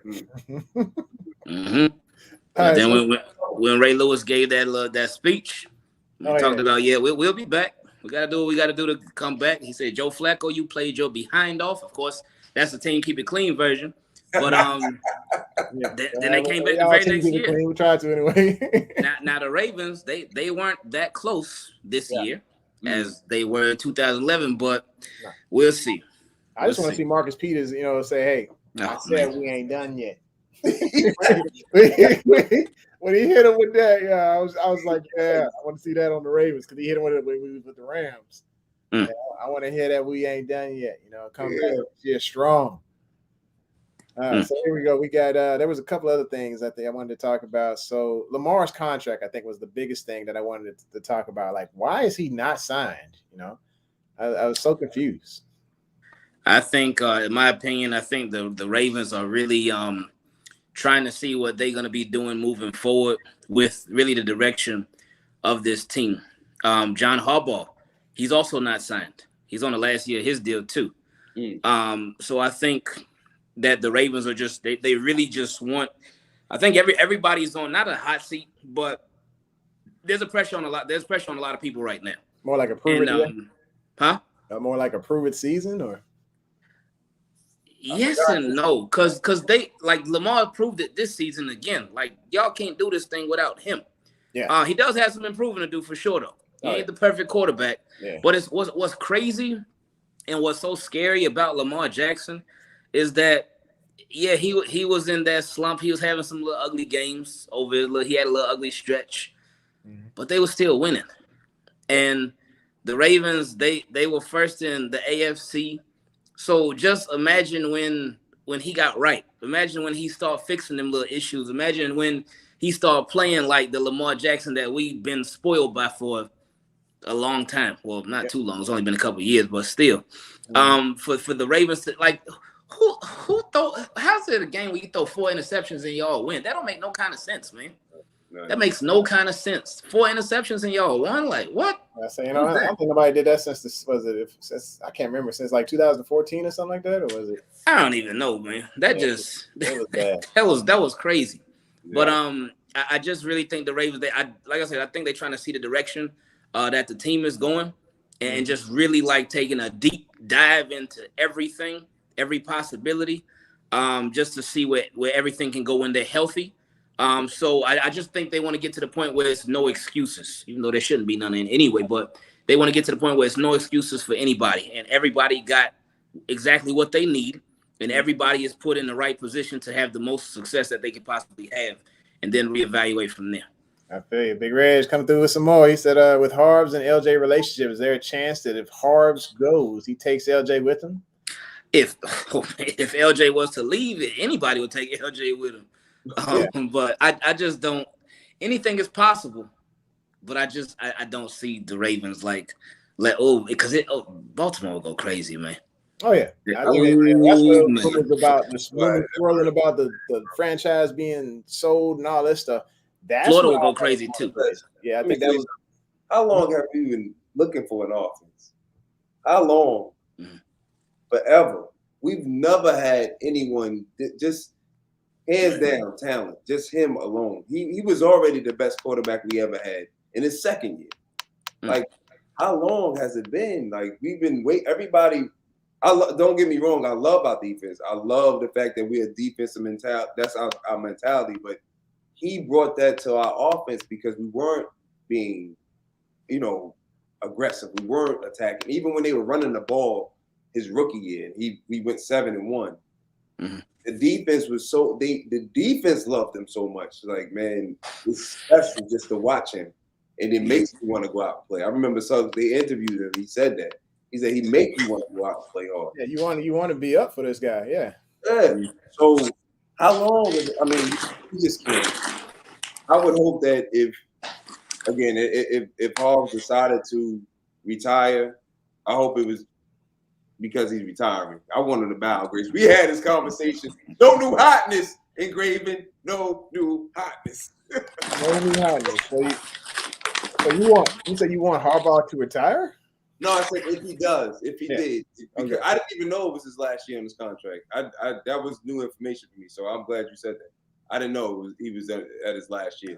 But I mean, everybody's getting all these interviews, and I'm a big Airbnb fan because I know I still to this day, like I said, I don't understand why he hasn't gotten a job. Even when Patrick Mahomes, that's why when we were talking about before Patrick Mahomes wanted, he told Deshaun Watson before all this stuff happened, he said, tell him to interview him because if you get him, you're going to be taken to the next level. Yeah, my thing about I feel like he got shorted. I feel like Cully was the ultimate slap in the face. I feel like Cully should have been hired. He knew he was getting slapped. Like Bieniemy should have been there. But also there's the piece of, let's say, when it comes to offense coordinators or defense coordinators being hired to be in charge of an entire team. I mean, we've seen that every time you hire a defense coordinator to be a head coach, it like the chances of it working out isn't that great. I mean, you go look at guys like Rex Ryan. It hasn't worked. It didn't work with the Bills. Didn't work for the Jets. Robert Saleh. He's starting to get that team together, but I think it's beyond their ability to be that coordinator. It's the ability to lead millionaires. Can you lead grown men to where they need to go? Yes, you're going to have to go and work in on those schemes and be in those development days, but can you send a message that's not dry? Can you actually reach the effective domain with these guys and get them on the field and want to rise up to the occasion for you? Then the scheme come into play. Cully he knew he signed up to be the fall guy. That's what a lot of people know. He knew he was like, this is the only chance he's gonna ever get all these millions. That was the worst case of bad behavior being rewarded. So. Right, but the thing that was funny about it is that the GM didn't have to make an excuse why we didn't have the same philosophy. Mm-hmm. That was a waste of time. We actually didn't say nothing because we all knew y'all couldn't find a coach because of all the drama with the owner, and with not Watson, once Watson said he wanted to leave, then all of a sudden all the stuff comes out. Now, like Jay, what I was saying earlier, I was like, imagine if Watson say he want to stay, watch this, Ingraven. If he say he want to stay, I guarantee all that stuff disappears. Yeah. It was some weird coincidences with all that stuff. Very weird. Very weird. Look, he's in fault of being a single man with money. He didn't do any. If somebody is paying you and they're flirting with you and they say something that you don't like, why do you come back and allow them to do it again? So, that's another story for another. Yes, I got to take a really objective approach on that one. But I'm just saying, that's just what it is. But going back to enemy, man, like I really hope that we get everything done with Lamar. Like seriously, because if we can, I do think he wants to see if they're going to give Hollywood the 5th year option. Ooh, yep, and that got to be this offseason too. Yeah. Back to Bieniemy real quick with him. Yeah. I know that it's being looked at as if he's been looked over for a lot of opportunities, and that could be the case. But at the same time, not every opportunity is a good opportunity. Because if he would have went to the Texans, boom, it would have been the same thing. Now, $22 million is nice for being a scapegoat, but still, you're still a scapegoat. And they try to, it's David Coolio. It just ain't work out. We know it was all deeper than $22 million. I'll get a jersey that says scapegoat and put it on my back. I'm just saying. I'm just saying. This is the thing. He was supposed to be. Deshaun asked the owner, could he interview Eric Bieniemy before everything came out, and they said, "Oh yeah." This is before they hired the GM. Oh yeah, we're gonna do it. Because that was the discrepancy. He was like, "Yeah, asked me for my my opinion because I'm supposed to be the franchise quarterback. I gave that opinion, and it went from." Yeah, I'm gonna do it to no. And then once they did that, then that's when all the bad stuff came out about racial stuff and this and that. And then Houston didn't want that to happen. So then all the stuff came out on him. So he wasn't going to be, the enemy wasn't going to be the fall guy, but they were running out of time for a coach because it was remember, Cully didn't get signed. He didn't get signed to them until like March, I believe. Like I don't even remember. It was bad. But go on, we back here. We back with the Be More. We back with the Be More great. Let's go. Well, here it is. They were talking about Harbaugh. They were saying don't extend Harbaugh. He's gotten too many passes because it's been 10 seasons since we made it past the divisional round of the playoff.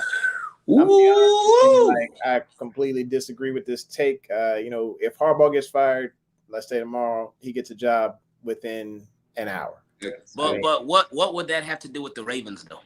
Yeah, if he got a job if he got a job just like that, which he would, what would that have to do with the Ravens? And the thing is, like, what do we look for? What do we move forward with? Who would be our next head coach? Who did they move forward with when Margie Broder got fired? They got Billick and he won a Super Bowl. Who did they move forward with when Billick got fired? They got Harbaugh and he won a Super Bowl. Ravens, they do a good job when they only had 3 head coaches in the entire existence. They do a thorough search. They do a good job when it comes to hiring. So if anything were to happen with, go ahead. They almost hired Jason Garrett. They almost did, yes. That didn't work out. That could have been on our side. Like, hey, y'all doing great. Hold on, ain't that the video you sent me? Yeah, the clapper. Yeah, the clapper, man. That could be us. Like, I'll tell you, like, that's what scares me. Like, hey, we go out there, we take this chance. We go reel in this big fish coach who's changing the philosophy, the mentality of the Ravens, trying to do it for the better. We have, let's just say we turn to the Bills and don't have that patience and they're just firing people left and right. And because of the fact that we could not get that continuity that we needed at head coach.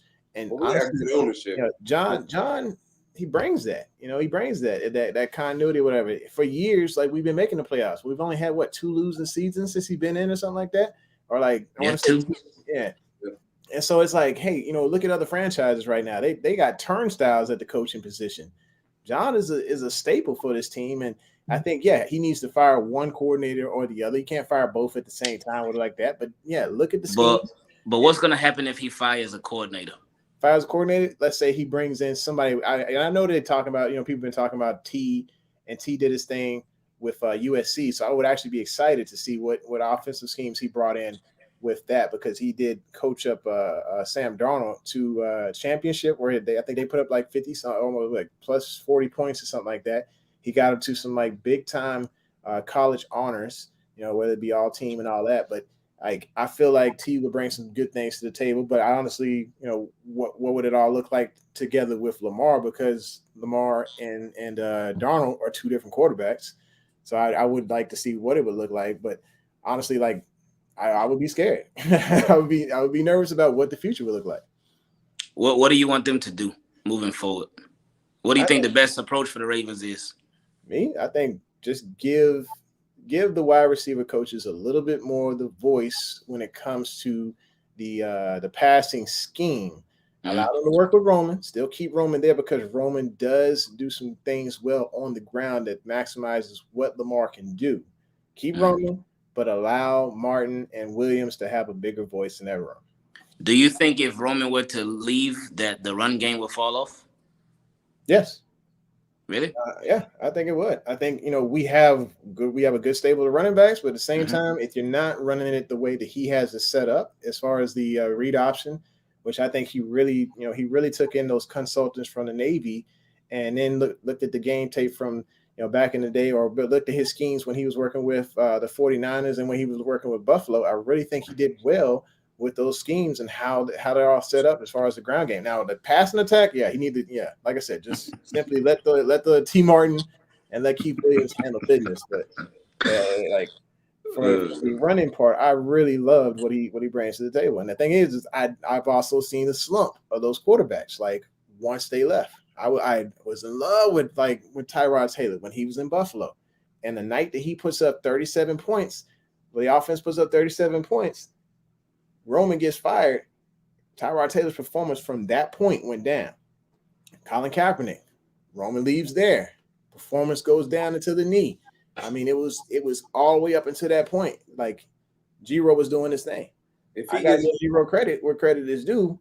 A lot of people hate him, but what he's done on the ground has been better than any coach has done on the ground since 1978. Yes, exactly. That's exactly it. What he's done on the ground. Yeah. And that ground game is nice. It's beautiful. Ravens broke 50 million records. And shout out to Giro. He did it. They did it. But what has it gotten them? But this year, I think we still improved. We still went from the 32nd. The past game, it did improve. To the 16th. Or was it 13th or 16th? I forgot what it was. But it improved for sure.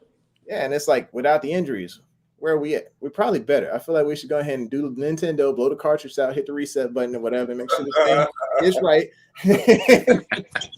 and take another run at it. You know what I'm saying?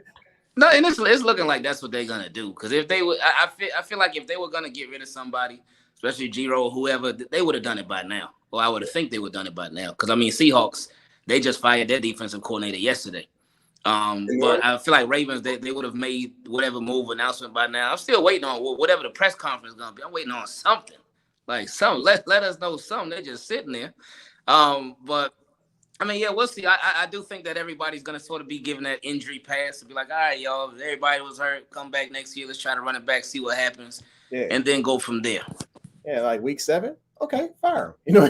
But if things ain't working out by then, yes, okay, go ahead and fire him. But at least by then, hopefully the guys T Martin and Keith Williams can absorb some of that offensive scheme on the ground and incorporate it into what they do. Because I believe that, behind the scenes, honestly, I think Keith Williams is probably the better one when it comes to learning the routes or getting these guys to learn the routes a little bit better than T Martin. I think T Martin will probably be a better offensive coordinator, but when it comes to that route tree, I think Keith is just amazing. Oh, real quick before we continue, my phone got 2% left and that battery is going fast. So when I leave out, just know that the phone died. He died. Continue. Gotta get my buys in right now. Glad, thanks for having me on. All right, y'all keeping me like an Oreo in the middle. You got me sadness going on, man. Some light skin discrimination. The team dark skin, baby. Let's go. No discrimination going on up here. I don't understand. Oh my goodness. All right, what's your thoughts, Cam? Don't say nothing. Don't say nothing. Nah, I think both of them are going to be head coach. I think Wink is going to get his opportunity this year to be a head coach, especially if Ortiz gets the job at I didn't think about it like that. Yeah, I think he might. I definitely think he's going to call over one of the two. He's going, at least interview both of them. But I think that's definitely going to happen. I did not think about that. That's a real good point. I think both of them will get those interviews, but I hope that they enjoy the interviews because I think taking those interviews during the playoffs, it just shows your team that your commitment, your mind is a little bit elsewhere.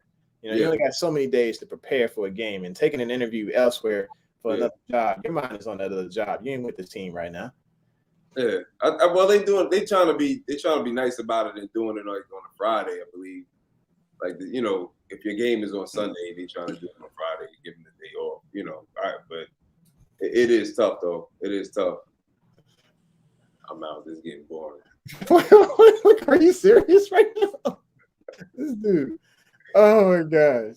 But yeah, go ahead, man. No, I think that I mean, if Gray doesn't get an opportunity this year, I think he'll get one next year. But I definitely think if Wink wants to do it, from his mouth, he just seems like he just wants to be a defensive coordinator. But you know, the move he's gonna move on at some point in time. At least try. You know what I mean? I think he's gonna move on at least one time. So we'll see. We'll see how this goes. I feel you. But I think with when it comes to these coaches, I think they, like I said, once we get these guys back and healthy, and I think what's the name? Defense coordinator, Wink needs to go back and think about, not blitzing all the time. I think he needs to dial it back a little bit. Him and Harbaugh need to go. They need to have an intervention. Harbaugh with his gambling. He got an issue. That man got an issue like crazy. He just hold up too. He just got to sit in a permanent position. He's going all Boy, you ain't lying, man. Tucker's sitting here like, dude. And then you got Wink, who's just like, all right, look, where's my controller? I'm gonna mash this blitz button on third down, no matter what. Fourth down, third down.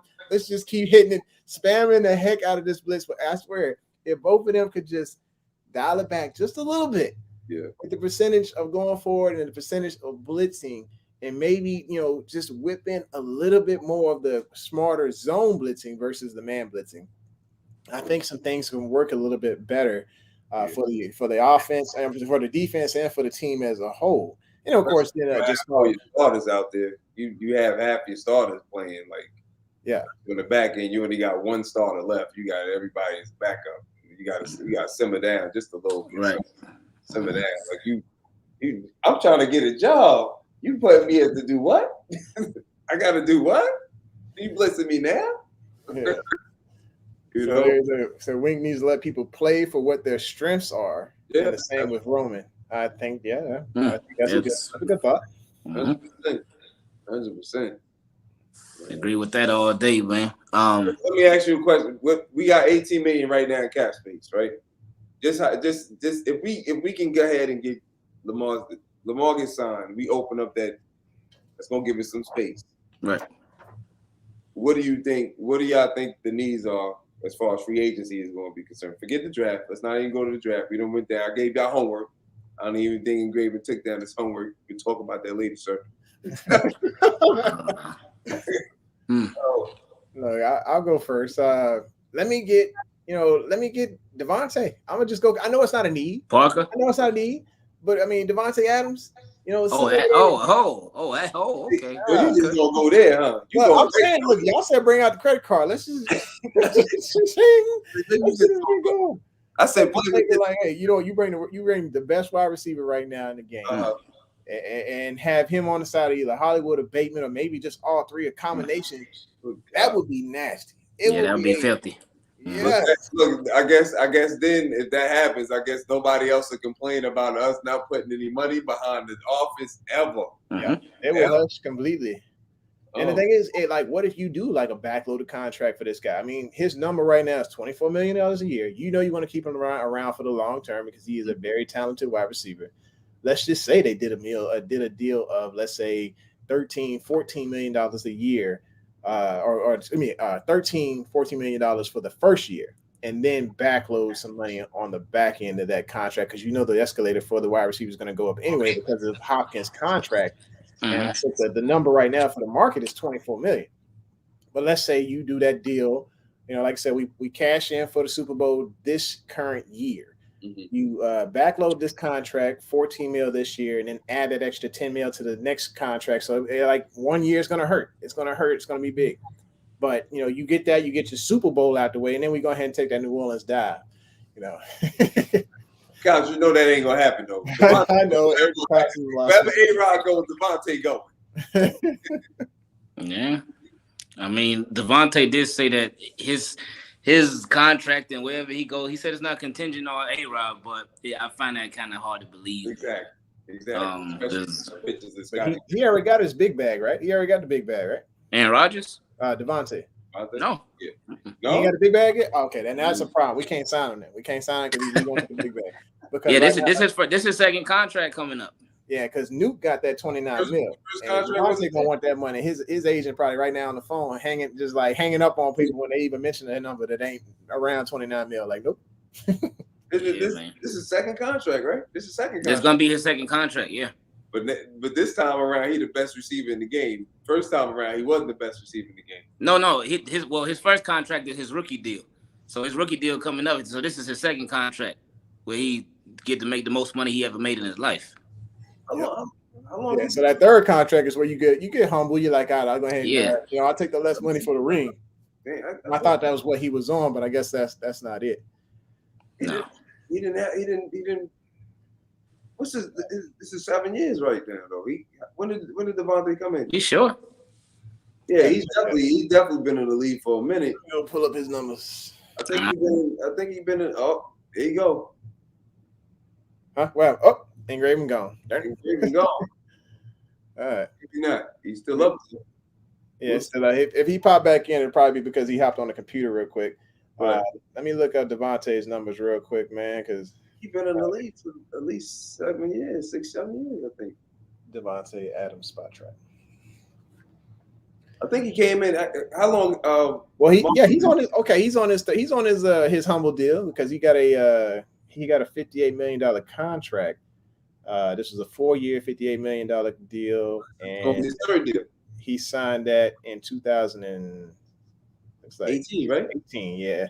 18. They got him for super cheap in that first year. It was like $1 million salary that year with his cap hit being like 10 mil that year, and then he started to go up. It didn't go up until 2020, so he was getting 12 million in 2020, and then 12 million in 2021. So it was a contract extension. They got him for super cheap, right? Because I remember when he got his deal, that's when Hopkins wanted to redo his deal. Yeah, so I think Hopkins reset the market. He really just, his agent pretty much threw his finger up at every NFL team it is out there. Yeah, it was like, yo, y'all finna pay up. Yeah, he's his own agent too. He definitely reset the market. Yeah, so yeah, Graven said drafted in 2014. Yeah, signed the deal 2017, and then pretty much he didn't really break the Packers. I think that's what the smart was, is they got him before the market just went through the roof. Now his deal, even though it's a third deal, he's going to be looking at that Nuke type money because of the production. The production went up since he signed this contract. Yeah, that's a problem. That's what, 2 years he's been the number one receiver. Yep. 2 years. Yeah, like he has changed the game with his jump step. I don't know if you've seen this guy talk about the jump step, because they used to be frowned upon. Right. With the jump step, but now that jump step is so dangerous because when he goes to jump, it really makes that corner square his hips and not know which direction to flip them to. That is what is causing him to get open big time, and that is what they're teaching now, even at the youngest of levels. Hey, I taught my son to jump step, and then boom, he's over here juking these other kids, and I'm like, dude, you're a little bit chubby, but you still getting past. Like, hey, go ahead, son. And who taught him that jump step? Yeah, he got him, Coach Keith Washington. Look, you gotta give it up for Keith Williams, man. Keith is like killing it with the coaching of and training these guys. Brian, he said Ingraven is the GOAT. I agree. He's pretty solid. Sir. Yes, sir. Yes. Okay, so we are sitting at about an hour and 48 minutes on here. I appreciate everybody sticking around. Make sure you hit the like, to subscribe, smack the bell. I need all of that love. And I also want to say, hey, thank you so much for everybody who got us to the 800 subs tonight. We made it to 800. We're gonna be on our way. Get into that G, man. We need to get to that G. Yeah, we can get to the G if y'all just go ahead and share this thing with everybody your cousins, baby mamas, all this. G notes. I'm saying we're trying to get there. Like, I would love it if we hit 1,000 wow for March. That would be just lovely. I would be, and maybe I will do some type of giveaway once we get to 1,000. I'm gonna throw it up, man. I think you're gonna get it before the Super Bowl. Throw it up. Oh, that'd be sweet. Throw them prayers up for you, man. if we keep doing it twice a week, I think we'll probably get there. But I think we'll go ahead and end the show tonight, and we'll end it with the last little comment of what was the other? Your homework. Huh? Yeah, with the homework. Okay, with the homework. So we will definitely get to reviewing some tape on Kyle Hamilton, Jordan Battle, and Trayvon Walker. Yeah, appreciate the love on the 800 engraving. Yeah, definitely share with your baby mamas. Look, if you paying the child support, she can go ahead and hit the subscribe for me. That's right. That's right. And yeah, 1,000 by the Super Bowl. Definitely bless Brian. If y'all can share this on your Twitters, you share it on your Instagrams, all that stuff. Definitely get it through. We're gonna do some more tape review. We're gonna make sure that we want to just do. I want to do position by position group, at least twice a week about where we want to go as far as the draft and just some gems. Even if we're not talking about picking those players up, just simply something best player available and something the Ravens might think of based on best player available approach. So that's all we got. I appreciate you coming through, Kamroo. Hey, I wanted to end it like this. Yo, your new song, Freak Out. It's fun. I really love the song. Thank you. If y'all hadn't heard Freak Out, it is amazing. It brings you back. It brings you back to the early 2000s. We were really having fun with music before all this crazy auto-tune crap and stuff. But it is a fun song. It reminds you of some of the tunes from back then, and it's just catchy. It's stuck in my head, I appreciate it. Thank you. The whole plan is the name of the album is called Left Minded. Freak Out is the first single. The whole plan is to everybody going right and want to do the same thing under the trap beats or the drill. We wanted my producers like, let's bring it back to hip hop and bring it back to, when down south was down south and up north was up north, and the West Coast was the West Coast, and give it different vibes. And so that's what we did. I was like, whatever you put up there, I'm going to rhyme over. So we did a little bit of everything. So first off, thank you, brother. I appreciate you. Appreciate it, man. He wants us to put a snippet on here, but I think the only thing I'll put, let's say, in the description a little bit later, I'll put a link to the you got your Spotify, I think. So Spotify, it's everywhere. Every platform you can think of is up there. Okay. Once I find it, I'll go ahead and place it up. I know you can find it on Pandora because I found it pretty easy. All you gotta do is listen to one ad, and then you can actually listen to the song right after the ad. So, man, you get paid for the ads, right? Nah, I get paid for those daggone ads. Okay. Make sure you get your money, you know what I'm saying? So I gotta work on getting paid for that. I get paid. I don't get to the whole ad. We try to skip nothing.